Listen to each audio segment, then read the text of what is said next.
Poussé par mes amis, la curiosité et surtout par la solitude du soir qui pèse lourd, j'ai voulu tenter ma chance et le hasard en m'inscrivant sur un site de rencontre. Ce n'est pas vraiment un jeu de hasard, mais par certains côtés ce n'est pas si loin. Il y a bien des photos, mais difficile de s'y fier. Quand je les fais défiler, je suis rarement ravie. Il m'arrive même de les trouver pitoyables. Certains mettent des photos tellement pas à leur avantage.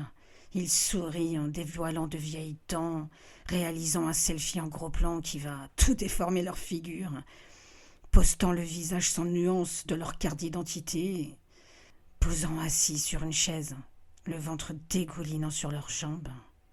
Quand je pense que la photo va déterminer notre avenir, on a tout à gagner à la soigner. C'est un album géant d'humains en attente d'affection. J'ai discuté avec plusieurs hommes. J'en ai rencontré quelques-uns. J'ai même passé la nuit avec un qui a su me plaire. Sa photo n'avait pas grand-chose à voir avec la silhouette que j'ai rencontrée, mais je n'avais tellement pas envie de repartir chez moi toute seule. Il est parti au matin, sans même me gratifier d'un petit sourire d'adieu.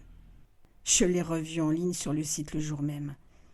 Un consommateur, j'imagine. C'est ça, un consommateur. Quoi d'autre? J'avais mis le paquet pourtant cette nuit-là. Je n'ai pas fait semblant.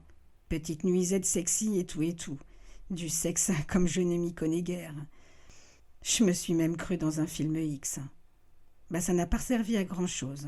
Quant à ma petite nuisette, je ne suis pas certaine de m'en resservir un jour. Il paraîtrait pour tout avouer que ma photo ne me ressemble pas tout à fait non plus. Le selfie, ce n'est pas mon truc, alors j'en ai cherché dans tout mon PC et j'ai fini par en trouver une, mais qui date un peu, c'est vrai. Quand ils me voient en vrai, je perçois instantanément si je corresponds à leur attente ou pas. La déception que j'ai pu lire dans le regard est insupportable. J'évite d'y penser. Il faut que je reste positive, et puis au moins mes soirées sont occupées. Les photos défilent, je jette, je prends, je trie, j'écarte. J'ai un critère qui vient juste après la photo et que je considère comme très important, c'est l'écriture. Une phrase, et tu sais à qui tu t'adresses. Bon, après, est-ce si grave s'il ne sait pas aligner deux mots? Je ne suis plus si sûre en fait. Les trois quarts finissent par te demander si tu portes une culotte en ce moment. Et si tu en portes une, sa couleur, bien sûr. Certains demandent même sa matière. Je redoute cette demande. Pour tout avouer, dès que je la lis ou que je l'entends, la moutarde me monte droit dans le nez, jusqu'au cerveau même. Dégage, connard. Il y a des sites réservés pour ça, merde. J'ai pas envie de jouer à ça, moi. Oh, tu me prends pour qui, putain. Et ça faisait 1 heure que je discutais avec lui.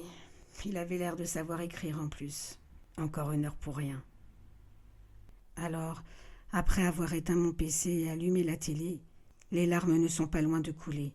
La peine m'envahit, et me voilà qui repense au passé. La douleur de la rupture surgit de nouveau. Son bonheur me fait mal. Je l'imagine avec elle, heureux et joyeux. Ma vie s'est arrêtée. Je n'ai pas vu venir la fin de l'histoire, je l'avoue. Je n'ai pas vu les choses se détériorer. Il a eu beau me dire que notre relation s'est abîmée au fil des ans, mais moi je ne l'ai pas ressenti. Nous parlions de faire un bébé en plus. J'avais arrêté ma contraception. Voilà, je n'ai rien vu venir et maintenant il habite avec une autre, pas très loin d'ici. C'est classique, paraît-il. Quelqu'un m'a même dit que ça arrivait tous les jours, ces choses-là. Bon, ce genre de phrase doit avoir vocation à me consoler, j'imagine. Cette angoisse qui s'est installée à l'intérieur de mon estomac me pèse. Rien ne me fait penser qu'elle va s'atténuer. Ce n'est pas forcément lui, son absence, son odeur ou ses peut-être manies que je détestais tant et auxquelles j'avais fini par m'habituer. C'est ma vie entière qui est remise en question.